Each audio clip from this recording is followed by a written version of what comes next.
Hello everyone, আসসালামু আলাইকুম। সবাই কেমন আছেন? আশা করি ভালোই আছেন। আলহামদুলিল্লাহ আমরাও ভালো আছি। তো চলে আসলাম নতুন দিনে নতুন ছোট্ট একটা মিনি ব্লগ নিয়ে। তো এখানে দেখা যাচ্ছে যে বাবা মেয়ের কত ভালোবাসা।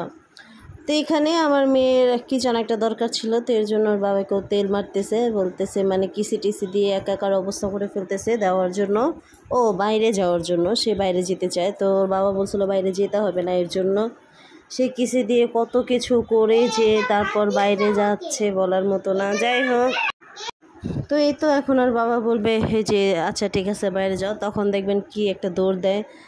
যাই হোক, আজকে ভিডিও ভয়েস দেওয়ার সময় আসলে অনেক শব্দ, সবাই একটু ক্ষমা সুন্দর দৃষ্টিতে দেখবেন, কারণ এখানে দুইটা বেবি আছে, দুইটা বেবির সামনে ভয়েস দিচ্ছি আর সময়ও নাই যে পরে ভয়েস দিব, এর জন্য দিয়ে দিলাম।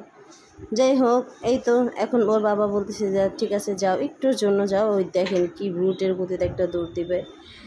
যাই হোক, তারপর বলতেছে যে আমি কি আবার চলে আসবো, তুমি থাকো আমি চলে আসবো। এই তো যাক, ওনাদের আসলে ভালোবাসার কোনো শেষ নেই। আর আমি সবসময় দেখছি যে মেয়েরা সবসময় বাবার পাগলই বেশি হয়, তো আমার মেয়ের ক্ষেত্রে অন্যথায় নয়। তারপরে এই তো চলে আসলাম ভাত রান্না করার জন্য। তো এই রাইস কুকারে ভাত রান্না করব।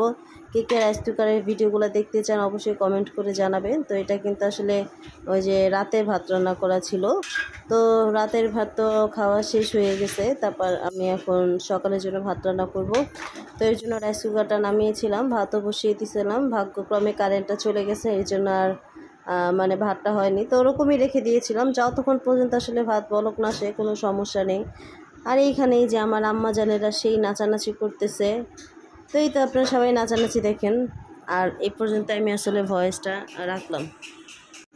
এই তো এখানে বাসায় এমনি গান ছাড়ছিল, কোনো ওকেশন নেই। তারপরে এই যে বাচ্চারা নাচানাচি করতেছিল, তার সাথে কিন্তু একটা মেয়েও ছিল বড়।